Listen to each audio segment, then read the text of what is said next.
This is ABC15 Mornings. All right, thanks for waking up with us. 6 o'clock now on a Friday. Feels good to say that. Nick Saletti here in studio for you. Kaylee O'Kelly is off, so Mark Thompson is joining us bright and early, social distancing from home today. Hey, Mark, good to see you. Hey, good morning to you, Nick. And yes, you are right. It is so great to have made it to Friday. Let's check in now with Iris Hermosillo with a look at that most accurate forecast. And she's going to tell us how the weekend is shaping up. Hey, Iris.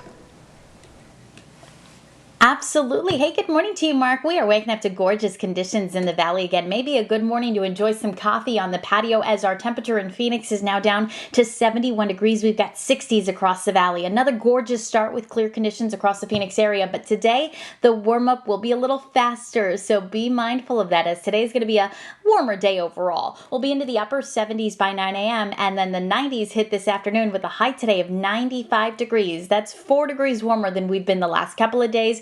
But that's technically right near the average high for this time of year. But the temperatures, they're going to keep climbing into the weekend too, so you're going to need to plan accordingly. Get those strenuous outdoor activities done early. We'll likely be in the upper 90s on Saturday, then the hundreds are back Sunday and Monday. I'll show you how long they look to stick around this time around. Iris, thank you. Happening today, the stay-at-home order for our state expires at midnight. And when that order gets lifted, several public places and businesses in our state can reopen over the weekend. This as the number of cases in Arizona continues to rise. Here's where things stand right now. Our state now approaching 13,000 confirmed cases. 624 people have died so far from the coronavirus. Before that order expires, the governor spent nearly an hour and a half on a conference call with business leaders yesterday, making sure to remind that group that we are still in phase 1. So that means no gatherings of more than 10 people. He says that he'll know more next week on when those restrictions could be loosened even further.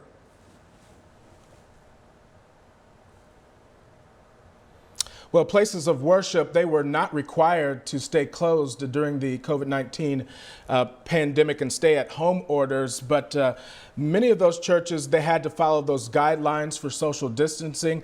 But a lot of churches, they decided to not even have services in person and to go virtual instead. But that may change come this weekend. And our own Carla Navarrete, she is joining us now from San Juan Diego Catholic Church in South Chandler. And Carla, I understand they're going to be having 13 masses. Is that correct?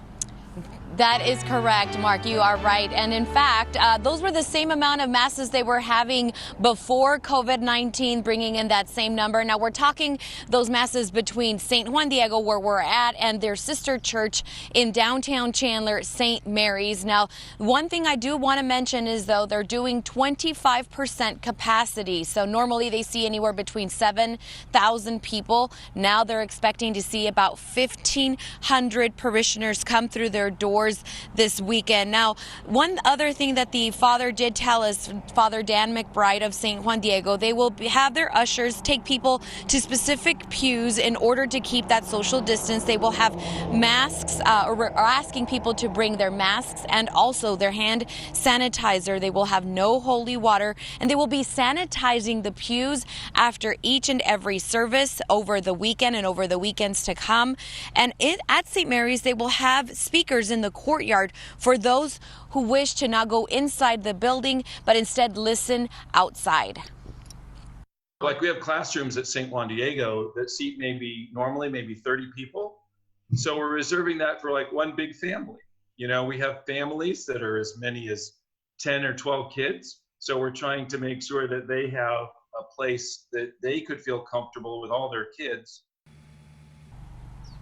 Now, one important thing to mention, they will continue to offer their online services, their streaming services on YouTube and on Facebook. That does continue. They will also have communion services after Mass is over for those who wish to come in and do that part of the celebration. We also reached out to the LDS Church yesterday, and they say at this time, no word yet on when their temples will be opening up. No word yet from Salt Lake City. We're definitely staying on top of this and bringing you any information as far as the LDS Church is concerned. For now, reporting live in Chandler, I'm Carla Navarrete, ABC 15, Arizona.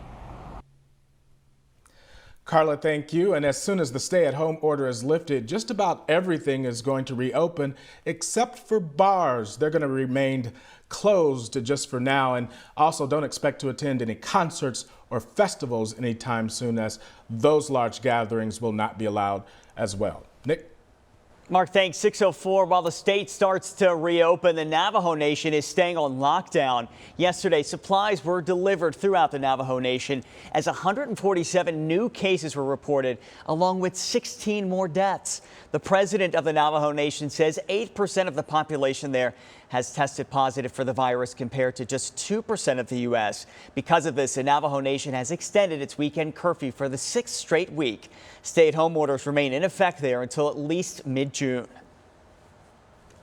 Here in Maricopa County, we had our data expert look at the percent of positive tests compared to the total diagnostic tests in the county.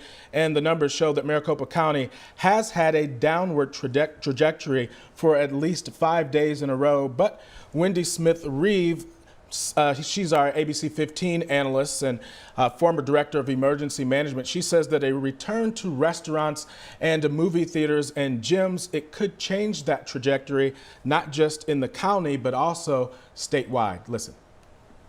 Understanding that we're no longer mitigating in some ways, that is going to have a reaction, and that's going to make a change to the graphs, and we can potentially expect that numbers are going to increase, and we might need to come back and take some mitigation measures in the short term. Wendy also tells us that one of the things that the governor hasn't touched on so far is what would potentially trigger a return to previous restrictions.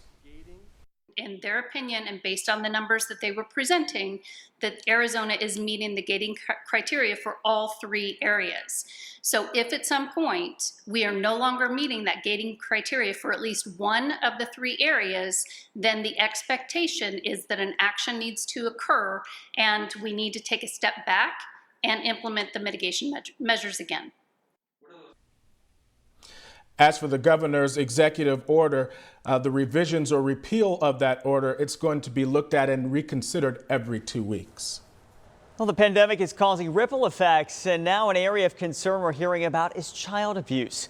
Hotline calls to the Department of Child Safety are way down, roughly 25% over the past month. Child advocates say the drop-off is because kids are out of school, and teachers often spot the abuse or are confidants of these kids. There are also mandatory reporters, which makes up 65% of the Child Safety Department's hotline calls.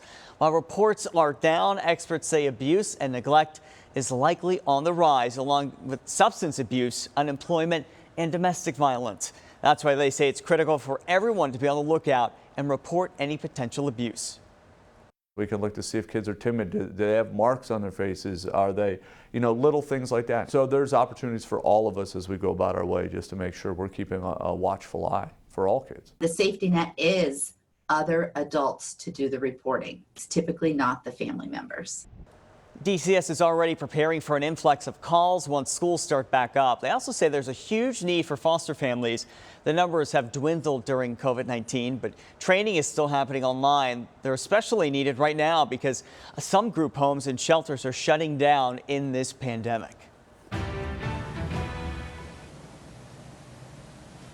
Well, we continue to monitor a situation in southern Nevada after getting reports of a magnitude 6.4 earthquake. You can see it right there. This is located near Tonopah, Nevada, which is southeast of Reno. And you can see all of those flashing areas of yellow and red, more aftershocks hitting that area since that initial earthquake that, again, was a magnitude 6.4, about 2 miles deep. Now, typically, these shallow earthquakes can cause more damage, but we're waiting to hear reports. Haven't gotten any as of yet. We have seen reports that folks maybe in Bullhead City felt this earthquake. Bullhead City and the Arizona border, I should say, a little bit over 200 miles away from the epicenter of that earthquake. So we are getting a few reports that folks in Arizona did feel it. If you felt it, let us know. Send it to share at abc15.com.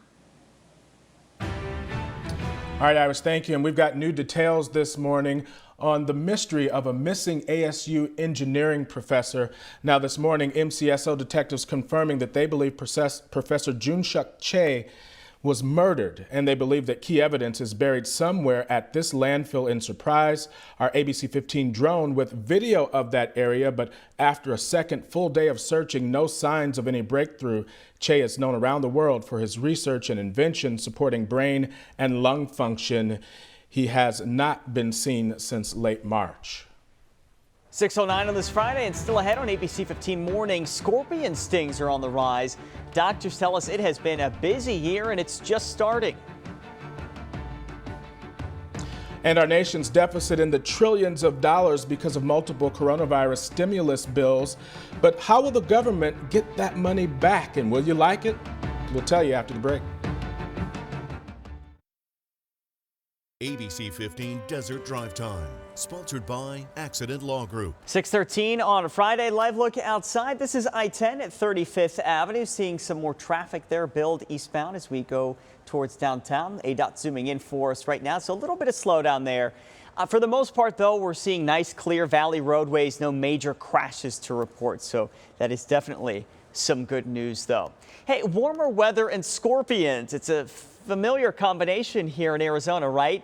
And with people spending time at home right now, oh gosh, this is creepy. I'm sorry, this video. More people, unfortunately, are getting stung. The Banner Poison Center telling us they're seeing an 18% increase in scorpion cases compared to the same time last year. We've spoken with Banner in the past about how the body reacts to a scorpion sting. Most likely, it's just going to hurt, and you could probably take some ibuprofen or Tylenol. It's going to go away. Sometimes it hurts and you get tingling. Sometimes it hurts and you get tingling and you become unresponsive or not as aware of your surroundings.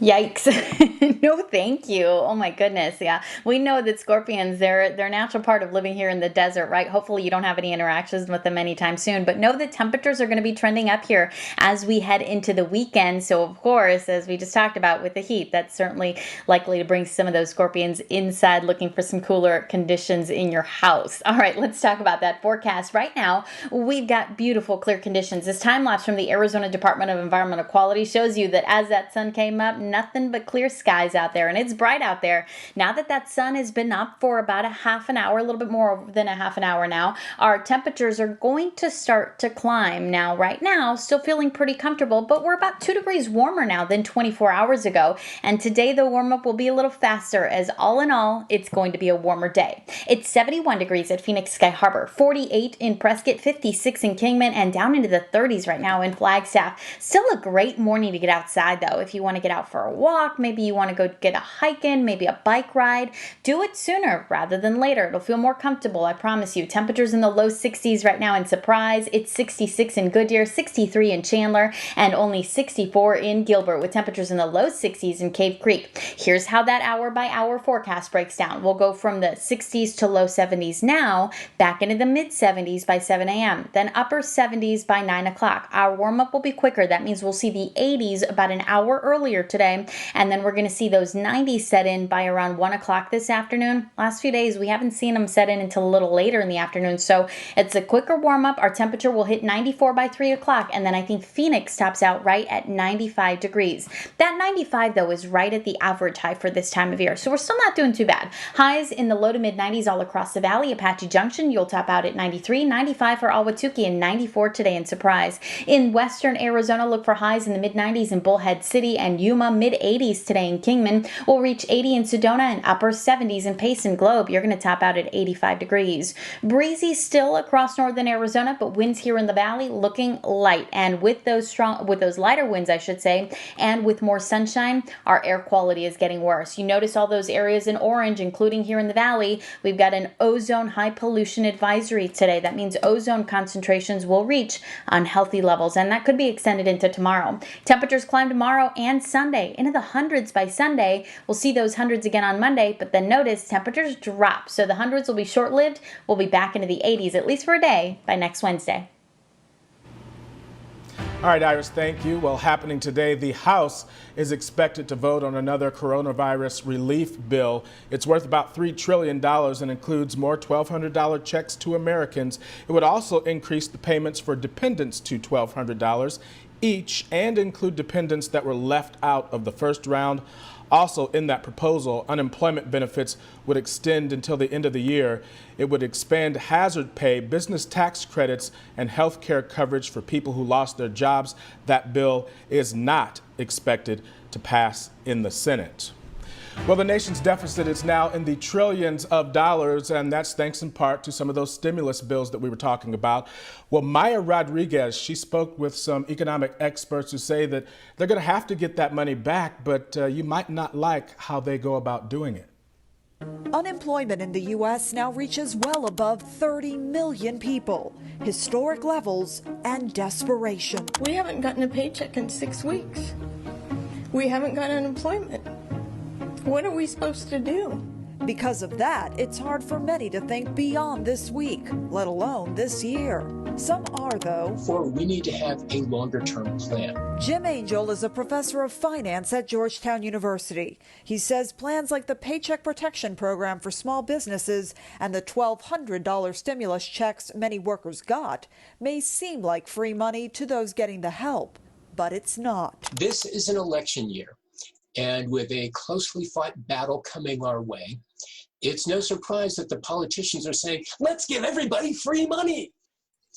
The question is, who's going to pay for this? He has an answer, but you may not like it. You know, when the government gives you money, it's nothing more than a temporary loan. Don't let anybody kid you. You know, what the government gives you with one hand, they take with the other. Eventually, all that stimulus money will need to be made up somewhere down the line. That could come in the form of deep spending cuts on federal programs like food stamps or Medicaid, and the potential for raising taxes in the coming years. Yeah, we're all going to pay for all the money that's being spent right now. It's just a question of who, what, when, where, and how. Questions temporarily on hold amid today's widespread financial pain. In Washington, I'm Maya Rodriguez reporting.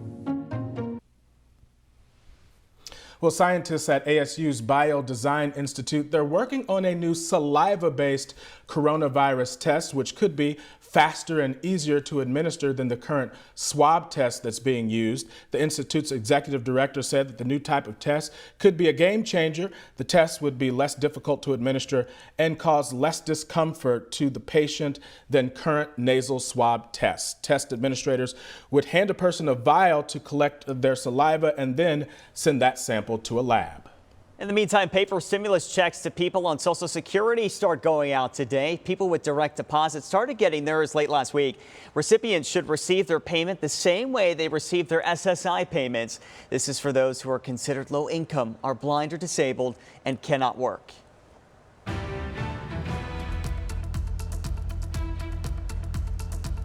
Many of us still are social distancing and spending a lot of time at home watching TV, so why not add some popcorn to your movie night? We'll tell you about a local company that's serving up several unique flavors of that crunchy goodness. Plus, restaurants in one Arizona town reopening before the state gave the okay, but it looks like those businesses are getting off scot-free. We'll explain. So many local shops closed their doors as people stayed home to try and flatten the curve of the coronavirus pandemic. Now those places are opening back up again. We're featuring local businesses as part of our project called The Rebound Arizona. And this next store wants you to know we're open, Arizona. Hi, I'm Kim from My Popcorn Kitchen. We're open, Arizona. Think about us for movie night, anything, stay at home, and graduation's coming up. It's a popular place. Kim Brush is the owner of My Popcorn Kitchen in Scottsdale. Well, we've been open for about 8 years now. We opened actually in June 2012. We have about 120 recipes worth of popcorn flavors. From the classics like buttery, kettle, caramel covered, beer or bacon cheddar, or salted white, to ones maybe you haven't tried, blueberry, Meyer lemon, watermelon, grape, green apple, and more. They closed voluntarily during the month of April. We opened up on May 6th, so we've only been open a few days now. And our customers are supporting us big time, and we love our customers. They are absolutely number one. To protect everyone, they have clear postage of how to navigate the store. One door is entry only, the other exit only. There are markers to follow on the ground to keep a safe 6-foot distance, and they've limited hours in case you want to visit the shop to see what's poppin' in person. And we have curbside pickup. So you can order online on our website at mypopcornkitchen.com, or you can order over the phone. Still bringing you quality popcorn to enjoy. All of our ingredients are made or produced, grown in the United States, and every time that we make a flavor, everything's made from scratch, in-house in the back in our kitchen. My Popcorn Kitchen normally serves resorts, caterers, businesses, and events that just aren't happening right now, but they're grateful that more people are coming in to buy the bagged popcorn for movie nights. We usually see our gifts and our gift tins for special occasions or for the Christmas holiday season, and or for events like graduation or Mother's Day or birthdays. Inside you'll find all kinds of options, styles and sizes, like NFL team bins, some for colleges, military branches, decorative holidays, and more. There are gallon tins full of specific flavors, or buy them empty and fill them with what you'd like. We want to really act as if this didn't happen. So we just want to get back to business and serve our customers and support our community and provide a really great product. Kim's, of course, pretty relatable. Of course, we have more information on our website at abc15.com/open. Yeah, and Justin, that place is awesome. They do amazing popcorn there, so thanks for bringing us that. Hey, Red Lobster is sharing some special ingredients with us about this, or during this time of social distancing. People far and wide love the restaurant's Cheddar Bay biscuits, right? That's why they're sharing several recipes with us, including the Biscuits Benedict. Red Lobster is releasing recipes along with how-to videos on their website, everything from pizza bites to a variety of sliders showcasing the beloved biscuits. Getting you hungry yet? Next at 6:30, the state pushing to test hundreds of thousands of people for the coronavirus. And this weekend, you and your family may be able to get tested for free. Well, a special ribbon cutting followed by a parade this afternoon happening in Chandler to celebrate the reopening of businesses. Coming up, we are live with where you can catch them around town.